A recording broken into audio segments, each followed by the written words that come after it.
चलिए dear student, मैं आपको नागवंश के बारे में बताता हूँ। छत्तीसगढ़ में जो नागवंश थे उनके शाखाओं के बारे में बताता हूँ। सबसे पहले तो आप ये समझ लीजिए नागवंश जो थे उनके बारे में जान लीजिए। देखिए, ये नागवंश दो भाग में बटे हुए थे। कितने भागों में बटे थे बेटा? तो ये दो भाग में बटे थे। कौन कौन सा? देखिए, एक जो नागवंश था वो कहाँ पे था? कवर्धा पे था, कवर्धा का नागवंश। और एक जो नागवंश था वो कहाँ पे था? तो ये बस्तर पे था। ठीक, मतलब एक नागवंश का जो सत्ता चल रहा था कवर्धा पे चल रहा था, एक नागवंश का सत्ता बस्तर पे चल रहा था। तो इसका दो नाम रखा गया है। कवर्धा का जो नागवंश था वो क्या था? कवर्धा का नागवंश को फड़ी नागवंश कहा जाता था। क्या कहा जाता था? फड़ी नागवंश, फड़ी नागवंश। ठीक है, तो ये जो नागवंशी थे ये क्या थे? फड़ी नागवंशी थी। ठीक है, कहाँ के? कवर्धा के। जबकि जो बस्तर के नागवंश थे वो क्या थे? छिंदक थे। क्या थे?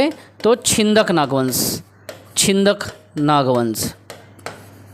ये बात एकदम क्लियर हुई, स्क्रीन एकदम क्लियर विजिबल है आप लोगों को। कवर्धा और बस्तर में जो नागवंश थे, कवर्धा का फड़ी नागवंश तथा बस्तर का छिंदक नागवंश कहलाता था। और ये दो भागों में बटे हुए थे। कितने भागों में बटे थे? तो ये दो भागों में बटे थे। ठीक है, अब देखिएगा हम यहाँ पे क्या करेंगे, एक एक भागों को ऑलरेडी मैं इसका बारे में बता चुका हूँ, नागवंशों के बारे में पहले ही बता चुका हूँ। क्लास नंबर 1, 2, 3, 5 के बीच में देखना, छत्तीसगढ़ के इतिहास में मैं नागवंश के बारे में बता ही चुका हूँ। लेकिन मैं यहाँ से फिर से जानबूझ के बता रहा हूँ। मैं चाहता हूँ कि इसकी डिटेलिंग आपको पता रहे। तो सबसे पहले अपन क्या करते हैं, कवर्धा का जो फड़ी नागवंश है उसको उठाते हैं और यहाँ से स्टार्ट करते हैं। ठीक, तो ये कहाँ पे अपन आ गए? तो ये कवर्धा के फड़ी नागवंश में आ गए अपन। किस पे आ गए? फड़ी नागवंश। अब ये कहाँ पे शासन करती थी? तो ये करती थी कवर्धा, कबीरधाम। ठीक है, कबीरधाम नाम अभी हुआ है, पहले से कवर्धा कहते थे इस क्षेत्र को। अब देखिए, जब इसके बारे में अपन पढ़ते हैं तो कुछ बेसिक टर्म को हम यहाँ पे क्या करेंगे? स्टडी करेंगे, और जिससे बहुत सारा हमारा क्वेश्चन भी सॉल्व होगा। सबसे पहले ये जान लीजिए, जब आप इस नागवंश को पढ़ते हो तो इस नागवंश के बारे में ये विशेषता आपको पता होना चाहिए, इसका शासनकाल क्या था कवर्धा के फड़ी नागवंश का। तो 11वीं से 14वीं शताब्दी तक कवर्धा में ये शासन किया। कहाँ से? तो 11वीं से 14वीं शताब्दी तक, इस शताब्दी तक क्या हुआ था? इसका शासन चला। किस क्षेत्र में चला? तो कवर्धा में चला, पहली बात। दूसरी बात क्या थी? इसके संस्थापक कौन थे वो ज़्यादा मायने रखता है इस चीज़ के लिए। तो इसको जान लीजिए कि इसका संस्थापक कौन था। Who was the founder of फड़ी नागवंश? ठीक है, या फड़ी नाग डायनेस्टी। तो ये जो साम्राज्य था फड़ी नागवंश का उसका संस्थापक में बहुत हमेशा कन्फ्यूज़न रहता है लोगों को। कई जगह क्या है? अहिराज लिखा है, कई जगह अहिन राज लिखा है, लेकिन आपको लेना क्या है? अहिराज को लेना है। ठीक है, वही नाम है, अपभ्रंश से अहिन हो गया था वो, अब ये इसका वास्तविक नाम है अहिराज। ठीक है, तो ये क्या चीज़ हो गया? ये हो गया अहिराज। ये क्या थे? He was the founder of फड़ी नागवंश। ठीक है, तो इतना आप लोगों को पता होना चाहिए। अब इसके बारे में हम जाने कैसे कि ये फाउंडर है। कोई तो सोर्स रहा होगा, तो इसकी स्रोत क्या है? कवर्धा के पचराही से जो हमको अवशेष मिले हैं, किसके? पुरातात्विक आर्कियोलॉजी डिपार्टमेंट ने सर्च किया तो देखा कि कवर्धा के पास एक गांव है। क्या नाम है उसका? पचराही।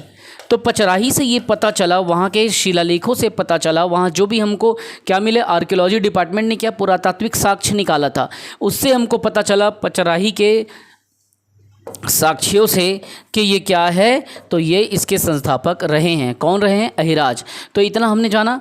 इस बात को याद रखना, ये जो थे इसको क्या कहा जाता है? इस वंश के राजा है जो थे, है मतलब क्या होता है? है वंश मतलब कलचूरियों को है कहा जाता था। तो ये क्या है के मांडलिक थे। ठीक है, कलचूरियों के अधीन ये सत्ता शासन करते थे, शासन चलाते थे, सामंत थे सरल भाषा में। तो है अगर लिखा, है वंशीय बोल दिया या है लिखा, ये इसका मतलब होता है कलचूरी।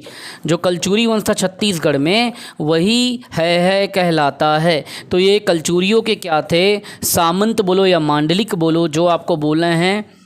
ये जब भी कलचूरियों को इनकी ज़रूरत पड़ती थी तो इन लोग एक पैर पे तैयार रहते थे। ठीक है, तो ये क्या थे? उनके सामंत भी रहे हैं और उसके मांडलिक भी रहे हैं, उसके मंडल इत्यादि क्षेत्र को संभालते थे, शासन प्रशासन को। अब मैं यहाँ पे पहले ही बता चुका हूँ, बट फिर भी मैं यहाँ पे क्या करूँगा, आपको इसके शासकों के बारे में बताऊँगा कि ये जो शासक थे इसमें क्या नाम देखने को आपको मिलता है। सबसे पहले मैं गोपाल देव के बारे में बताऊंगा। गोपाल देव का नाम इसीलिए मायने रखता है क्योंकि गोपाल देव, ये जो गोपाल देव है ना, ठीक है, सबसे पहले आप ये जान लीजिए कवर्धा में जो स्थापत्य की जब बात आती है तो गोपाल देव का नाम को जाना जाता है क्योंकि इन्हीं के काल में भोरम देव मंदिर को बनाया गया था। किसको बनाया गया था? भोरम देव मंदिर को बनाया गया था। ठीक, इसलिए गोपाल देव मायने रखता है, गोपाल देव इम्पॉर्टेंट है। दूसरी बात ये जान लीजिए इसका निर्माण भोरम देव मंदिर का कब हुआ था? तो 1089 मतलब 1089 ईस्वी बोलूँ या शताब्दी में बोलूँ तो 1100 शताब्दी। 1089 मतलब 1100 शताब्दी आ जाएगा, तो 1089 ईस्वी में इसका निर्माण हुआ। अगर मैं शताब्दी बोलूँ तो 11वीं शताब्दी,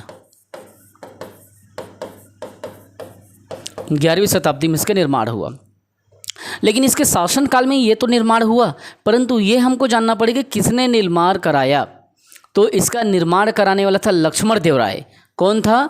तो आपको गोपाल देव भी लेना है और साथ साथ में, क्योंकि इन्हीं के शासनकाल में, इन्हीं के संरक्षण में हुआ, और दूसरा आपको लक्ष्मण देव राय लेना है। लक्ष्मण देव राय, तो इन दो लोगों का नाम आपको लेना है भोरम देव मंदिर के निर्माण के लिए। पहला नाम आपको गोपाल देव लेना है, दूसरा आपको लक्ष्मण देव राय लेना है। सत्ता और शासन का मुख्य केंद्र जो था ये गोपाल देव के हाथ में था, लेकिन निर्माण करने का पूरा जिम्मेदारी लक्ष्मण देव राय को मिला था। अब ये हम कैसे जाने? तो छपरी एक गाँव है कवर्धा के पास में, वहाँ पर क्या है, मूर्ति में ये चीज़ की लिखा हुआ है। तो याद रखना यहाँ पर इस बात को आप लोग मैंशन करके चलो कि छपरी ग्राम में किस पे लिखा है? तो प्रतिमा लेख, मतलब एक मूर्ति है, मोमेंटो है, उसमें ये छपा हुआ है। तो यहाँ से हमको पता चला कि लक्ष्मण देव राय जो था वो भोरम देव मंदिर का निर्माण कराने वाला था, लेकिन उस समय राजा कौन था? तो गोपाल देव। तो अगर बोल दिया जाए कि किन किन शासकों ने निर्माण किया, तो आपको शासक में गोपाल देव लेना है, साथ में लक्ष्मण देव राय को लेना है। ये उन्हीं को पूरा जिम्मेदारी दिया गया था कि आप मंदिर को क्या करो, बनाओ। ठीक, तो भोरम देव मंदिर कहाँ पे है? तो छपरी जो गांव है वहीं पे चौरा ग्राम है कवर्धा का। ठीक है, ये जानकारी हमको कहाँ से मिला? छपरी से मिला। लेकिन छपरी से थोड़ा आगे आप जाओगे 2-3 किलोमीटर के आसपास, तो वहाँ पे एक गांव मिलेगा। भोरम देव मंदिर एक्चुअली है कहाँ पे? तो चौरा ग्राम पे है, चौरा ग्राम। ठीक है, तो तुमसे तो पूछ देगा कि भोरम देव मंदिर कहाँ है? तो कवर्धा में है। कवर्धा की किस स्थान पे है? तो चौरा गांव पे है। चौरा गांव कहाँ पे है? चौरा गांव एक छोटा सा गांव है जो कि छपरी के पास में। छपरी थोड़ा बड़ा टाउन है उसकी अपेक्षा, चौरा की अपेक्षा। ठीक है, तो छपरी के पास में चौरा गांव है कवर्धा का, वहीं पे भोरम देव मंदिर है। क्लियर? निर्माण किसने कराया?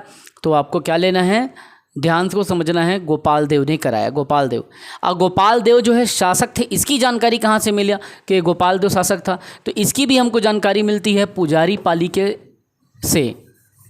पुजारी पाली, कवर्धा में पुजारी पाली नामक गांव है, वहाँ से साक्ष्य मिला और पता चला कि यही राजा थे उस समय पे जब भोरम देव मंदिर को बनाया गया था। कहाँ से? पुजारी पाली से। एकदम क्लियर हो गया ना? किसके समय पे? गोपाल देव के समय से। किसने बनाया? तो गोपाल देव के आदेश पर लक्ष्मण देव राय ने बनाया। और कहाँ से पता चला लक्ष्मण देव राय ने? तो छपरी के प्रतिमा लेख से पता चला लक्ष्मण देव राय के बारे में। लेकिन गोपाल देव राजा थे, ये कहाँ से पता चला? तो गोपाल देव राजा थे, छपरी के पास में जो चौरा गांव है वहाँ पे मंदिर को बनाया, उसके बारे में पुजारी पाली से पता चला। ठीक है, पुजारी पाली साक्ष्य से पता चला कि उस समय राजा कौन था? तो गोपाल देव था। भोरम देव मंदिर कहाँ है? चौरा ग्राम पे है। दो अलग गांव हो गया, पहला पुजारी पाली जिसमें पता चला कि राजा कौन था? गोपाल देव। मंदिर कहाँ है? चौरा ग्राम। तीसरा लक्ष्मण देव राय जो है, ठीक है, लक्ष्मण देव राय के बारे में पता कैसे चला? तो छपरी गांव के प्रतिमा लेख से पता चला कि इन्होंने भोरम देव मंदिर को बनाया उनके आदेश पे। इतना क्लियर है? अब थोड़ा सा आगे मैं इसको बताऊं तो ये कौन से वंश के पढ़ रहे हैं हम लोग? तो फड़ी नागवंश। ठीक, अब आगे बताऊं ये किस शैली में बनी हुई है? जो अपन देख रहे हैं मंदिर भोरम देव, वो किस शैली में बनी है? तो याद रखना इसे नागर शैली में बनाया गया है। इसी को 3 नामों से जाना जाता है। भोरम देव मंदिर की शैली, भोरम देव मंदिर की शैली अगर बात आए तो एक तो सबसे पहले आप इसे नागर शैली कहेंगे, नागर शैली। ठीक है, दूसरा इसमें 2 और शैलियों का आपका नाम दिमाग में होना चाहिए। क्या क्या शैली? तो चंदेल शासकों ने नागर शैली से क्या किया था? धारण किया था। इसीलिए चंदेलों ने नागर पे मंदिर बनाया, जिसका कॉपी ये किया गया है, इसीलिए ये चंदेल शैली। क्योंकि चंदेल जो शासक थे वो नागर शैली को अपनाते थे, इसीलिए उसी को क्या कहा गया? तो इसे चंदेल शैली कहा गया। तो 2 बातें हो गया। तीसरी बात, इसे और एक शैली के नाम से जाना जाता है, क्या? सप्तभूमि शैली। ठीक है, इसे क्या कहा जाता है? सप्त भूमि। किताबों में भी सेम चीज़ मिलेगा बेटा, लेकिन किताबों के चक्कर में मत पड़ना बेटा। जो पढ़ोगे वो जरूरी नहीं याद हो जाए, जो देखोगे जो सुनोगे वो ज़्यादा याद रहता है। तो ये किस शैली में बना, किसकी बात कर रहा हूँ मैं? भोरम देव मंदिर की। किसकी बात कर रहा हूँ? भोरम देव मंदिर की। किस शैली में बना? तो इतना आएगा, आप लोग बता दोगे तो शैली एकदम इजी क्वेश्चन है, इससे कोई चीज़ छूटेगा तो नहीं, बिल्कुल अच्छे से आप लोग सॉल्व कर लोगे। पूरा आप लोगों को उम्मीद है कि इससे आप लोग बना लोगे।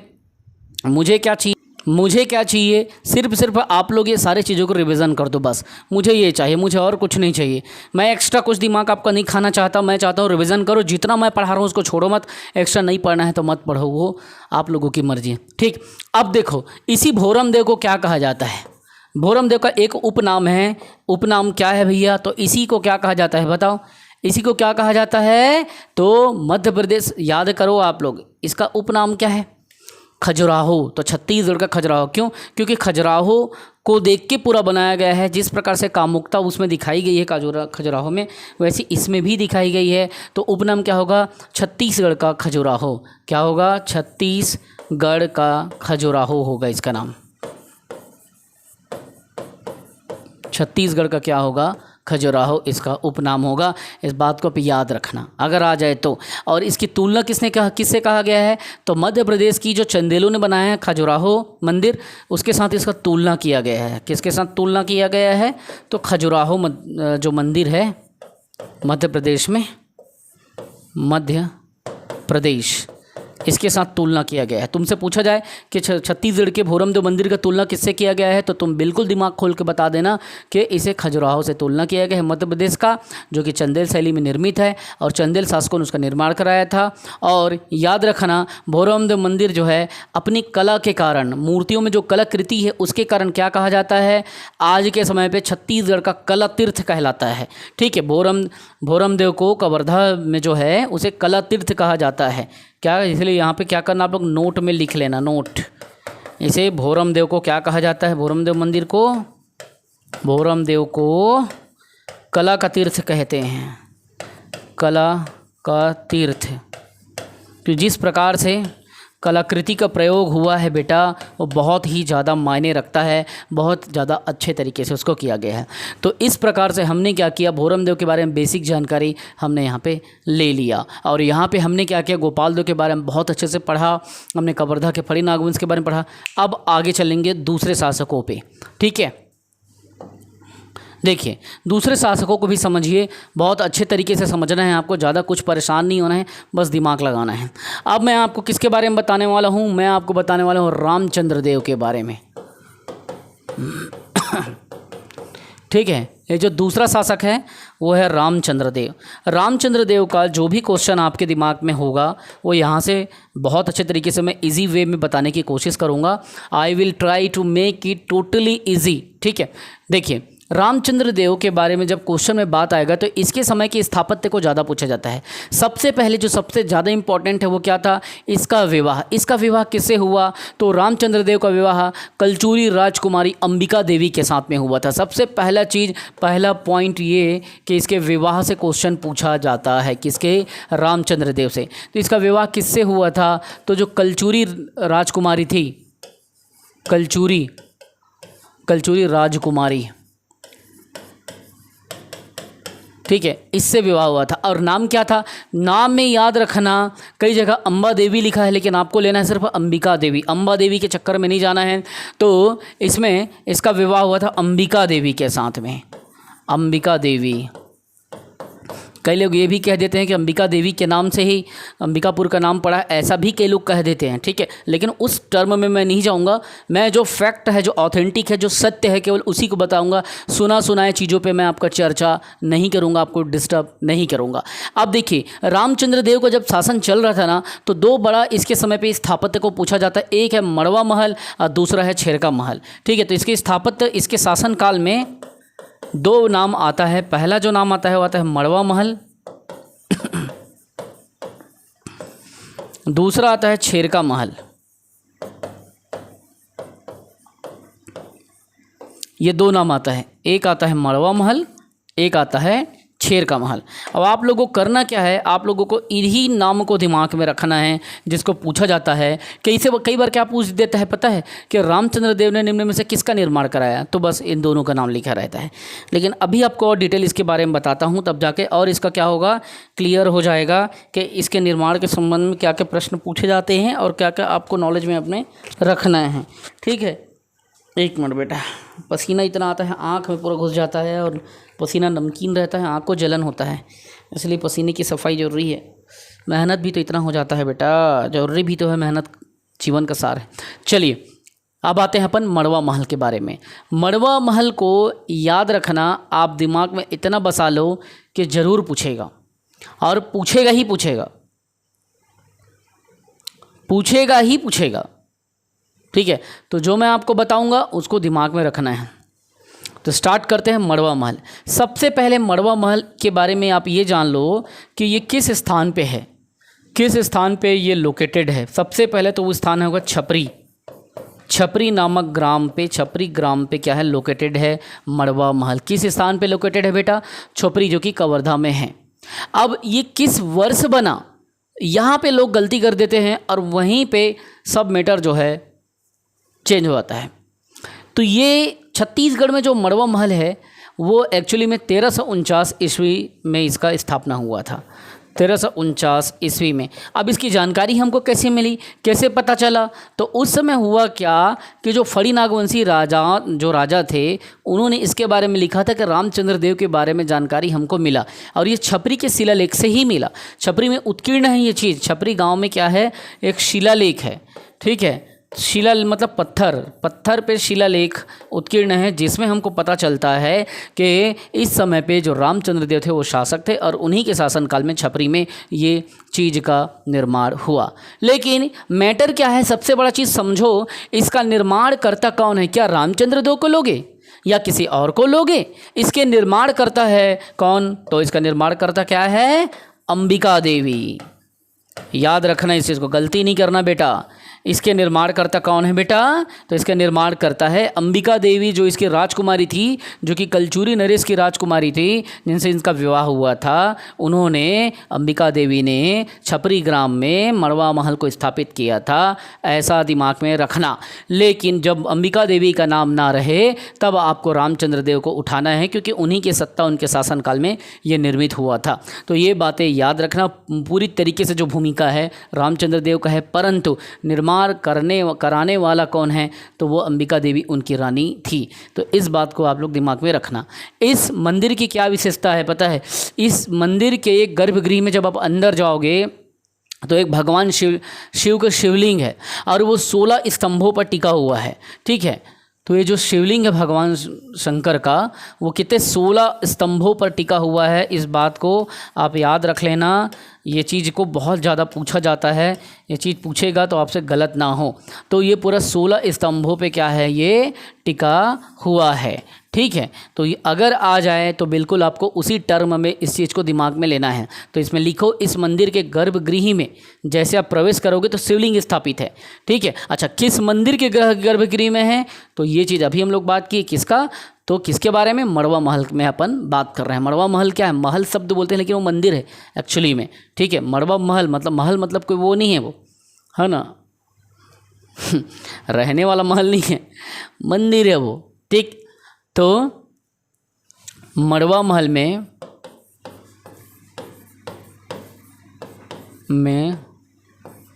शिवलिंग स्थापित है, जो कितने स्तंभों, 16 स्तंभों पर टिकी है। ठीक है, एकदम क्लियर हो गया ना। मड़वा महल में शिवलिंग स्थापित है, 16 स्तंभों पे क्या है, टिकी हुई है। कई बार क्वेश्चन में पूछा गया है भाई। ठीक है, तो रामचंद्र देव का ये एक हो गया। अब दूसरा, रामचंद्र देव ने क्या बनाया था उसको भी अपन को देखना है। लेकिन हाँ, मड़वा महल कहाँ बना, छपरी में बना। अब देखते हैं छेरका महल। क्या देखेंगे हम देखेंगे छेरका महल। छेरका महल ये भी मंदिर है भगवान शिव का, समझ लो। अब छेरका महल के बारे में 2 बातें, किस ग्राम पे है ये आप जान लो, छेरका महल। ठीक, तो छेरका किस में है? कवर्धा के चौरा ग्राम पे है, चौरा ग्राम ये, ठीक है। और दूसरा किसने बनवाया? तो वही है जिसके बारे में अपन पढ़ रहे हैं, कोई अलग से इसमें शासक नहीं है, रामचंद्र देव ही है। और ये जान लो कि इसका छेरका नाम क्यों पड़ा। छेरका नाम क्यों पड़ा पता है? जब आप इस मंदिर में जाएंगे ना, मैं गया था, तो मंदिर में क्या होता है, छेरी की गंध आती है। छत्तीसगढ़ी में छेरी बोलते हैं ना बकरी को, तो छेरी मतलब बकरी, बकरी का क्या होता है, छेरी का गंध आता है जब आप जाएंगे तो, इसलिए इसका नाम क्या हुआ, छेरका महल पड़ा। तो एकदम इजी है बेटा, जब आप जाओगे तो ये पहला तो छेरका महल किसने बनवाया, ठीक, किस जगह पे बनाया, तो आप रामचंद्र देव का नाम याद रखेंगे। और उसके बाद में क्या होता है, इसी दौरान छेरका महल का ये चीज़ें मैंने बता दिया कि छेरी के नाम से, छेरी के स्मेल आता है, गंध आता है, जिस कारण से इसे छेरका महल कह दिया गया। तो दो प्रमुख बड़े शासकों के बारे में मैंने बताया, दो अंबिका देवी के बारे में बताया, रामचंद्र के बारे में बताया, गोपाल देव के बारे में बताया। तीसरा जो पर्सनालिटी आता है वो कौन है, मोनिंग देव। कौन होता है, मोनिंग देव, मोनिंग देव, ये तीसरा पर्सनालिटी मोनिंग देव। मोनिंग देव के बारे में कुछ ज़्यादा आपको जानने की ज़रूरत नहीं, बस आप इतना जान लो ये कौन थे और इनका संघर्ष हुआ था। इस बात को दो फैक्ट बता रहा हूँ, दो तथ्य बता रहा हूँ। मोनिंग देव जो थे ना, ये कवर्धा के ये अंतिम फड़ी नागवंशी शासक थे। क्या थे ये, अंतिम फड़ी नागवंशी शासक थे। इसके बाद से शासन इनका क्या है, विलुप्त हो चुका था। तो ये अंतिम फड़ी नागवंशी शासक थे। प्लस छत्तीसगढ़ में एक सरकारी किताब जिसे आप लोग हिंदी ग्रंथ अकादमी के नाम से जानते हो, क्या के नाम से, हिंदी ग्रंथ अकादमी, गवर्नमेंट के का ही है ये हिंदी ग्रंथ अकेडमी। हिंदी ग्रंथ अकादमी की किताब में क्या लिखा है, इनका जो संघर्ष है, किसका, मोनिंग देव का, उसका संघर्ष हुआ था किसके साथ में, जिसने छेरका मंदिर को बनाया, रामचंद्र देव, इन्हीं के साथ में संघर्ष हुआ था। तो ये बात को हिंदी ग्रंथ अकादमी लिखती है, हिंदी ग्रंथ अकादमी में ये चीज़ लिखा है, मेंशन है, ठीक है। तो हिंदी ग्रंथ अकादमी क्या कहती है कि इनका संघर्ष हुआ था, सत्ता को लेकर संघर्ष हुआ था, किसका, तो मोनिंग देव और रामचंद्र देव के बीच में। तो ये दोनों बातें याद रखना, ये हिंदी ग्रंथ अकादमी में लिखा है एक सबूत के तौर पे, इसीलिए उसका नाम बता रहा हूँ। ये सारी चीज़ें किताबों में भी है, उसके चक्कर मत पड़ो, जो सर आपके पढ़ा रहे हैं उसी को देखो, ठीक है। तो किसके किसके बीच में, रामचंद्र देव वर्सेस मोनिंग देव, इन दोनों के बीच में सत्ता को लेकर के, है ना, एक दूसरे के गद्दी को लेकर के संघर्ष हुआ था। हालांकि मोनिंग देव उसमें पराजित नहीं रहे या पराजित रहे, और उसमें उस समय जब इनके बीच में संघर्ष चल रहा था तो रामचंद्र देव ने अच्छा से इनको खदेड़ दिया था। बाद में फिर मोनिंग देव आए और वो सत्ता पे काबिज हुए उनके मृत्यु के बाद में। तो इतना ही आपको कवर्धा के फड़ी नागवंशी शासकों के बारे में जानना है। अब मैं आपको अगली क्लास में बताऊंगा किसके बारे में, बस्तर के छिंदक नागवंशी शासकों के बारे में, ठीक है। तो बस्तर के छिंदक नागवंशी शासकों के बारे में हम क्या करेंगे, अगली क्लास में देखेंगे। अभी इसको ऑलरेडी मैं पिछले क्लासेस में बता चुका हूँ, लेकिन इतना डिटेल में जानबूझ के मैं बताया हूँ ताकि कुछ आ जाए तब आप उसको सॉल्व कर सको। फिर अपन लेंगे किसको, बस्तर के छिंदक नागवंशी शासकों के बारे में, लेकिन उसे अगली क्लास में लेंगे, अभी मैं नहीं लूँगा, ठीक है, वरना चीज़ें आपकी मर्ज हो जाएगी। अब बस आप क्या करो, छत्तीसगढ़ को रिवीजन करना चालू कर दो, ठीक है। मेनली 3 सब्जेक्ट एकदम ज़्यादा ताबड़तोड़ रिवीजन होना चाहिए, छत्तीसगढ़, इतिहास, संविधान। ये 3 सब्जेक्ट इतना ताबड़तोड़ करो, कोई और चीज़ को पढ़ो ना पढ़ो, लेकिन ये 3 सब्जेक्ट को बहुत ज़्यादा पढ़ो। पढ़ना तो सभी को है, मैं छूट आपको नहीं दे रहा हूँ, पढ़ना तो सभी को है, लेकिन इतिहास, संविधान और आपका छत्तीसगढ़, ये पूरा स्कोरिंग है, ठीक है। 50 क्वेश्चन छत्तीसगढ़ से ही खींच देता है पूरा। सीजी का जो सेगमेंट है ये 50 क्वेश्चन अकेले पीएससी में आता है, ठीक है। और इंडियन हिस्ट्री की जब बात करता हूँ, इंडियन हिस्ट्री के, छत्तीसगढ़ के इतिहास नहीं बोल रहा हूँ, इंडियन हिस्ट्री की, वो लगभग मिनिमम 10 से 15 क्वेश्चन आ ही जाता है, ठीक है। 1-2 बार अपवाद स्वरूप इससे क्वेश्चन सिर्फ 3 ठो ही पूछ दिया था, उसको छोड़ दो। और जब कॉन्स्टिट्यूशन, ये संविधान की बात आती है, ये पॉलिटी की, है ना, तब उस समय पे भी इसका बता रहा हूँ। ये भी 8 से लेके 17 क्वेश्चन तक एक बार पूछा गया था। तो इसीलिए ये क्या गेम चेंजर है तीनों सब्जेक्ट, इसलिए ताबड़तोड़ रिवीजन करो। याद रखो, हर बार मैं कहता हूँ कि एक बार यहाँ से आवाज़ निकलनी चाहिए, इसीलिए कहता हूँ ना, हर बार आप लोगों को बोर करता हूँ कि खुदा नहीं ना सही आँखों का ख्वाब सही, एक हसीन नज़ारा तो है नज़र के लिए। कहता हूँ ना कि वो मुतमईन है कि पत्थर पिघल नहीं सकता। अरे पत्थर पिघलेगा, कैसे नहीं पिघलेगा, वो मुतमईन है। मुतमईन मतलब ये होता है कि उसको पूरा भरोसा है कि पत्थर पिघल नहीं सकता, ठीक है। वो मुतमईन है कि पत्थर पिघल नहीं सकता। मैं बेकरार हूँ आवाज़ में एक असर के लिए, एक बार आवाज़ तो तुम देखो, पत्थर भी पिघलेगा, ठीक है। तो वो चीज़ क्या होता है, आपके मेहनत पे है। 8 घंटे मैं सेंट्रल गवर्नमेंट की सर्विस करता हूँ, फिर 7-8 घंटे पढ़ता हूँ, कंटेंट बनाता हूँ, क्लासेस लेता हूँ, अलग अलग बैचेस को चलाता हूँ। जब मैं इतना मेहनत करता हूँ तो आप लोग क्यों नहीं करोगे? मैं ये नहीं कहता कि आप मेरी इतना मेहनत करो, मैं ये कहूँगा कि मुझसे ज़्यादा सफल हो। अब पकड़ने की खेल है कि आप इस चीज़ को कैसे पकड़ते हो। मैं ये नहीं कहता कि मेरी इतना मेहनत करो, लेकिन मुझसे ज़्यादा सफल हो, ये मेरा ध्येय है, ये मेरा लक्ष्य है, ठीक है। मेरे जो भी 82 स्टूडेंट सेलेक्ट हुए हैं उसके ऊपर आप लोग बढ़ते जाओ, यही मेरी उम्मीद है। जय हिंद, वंदे मातरम।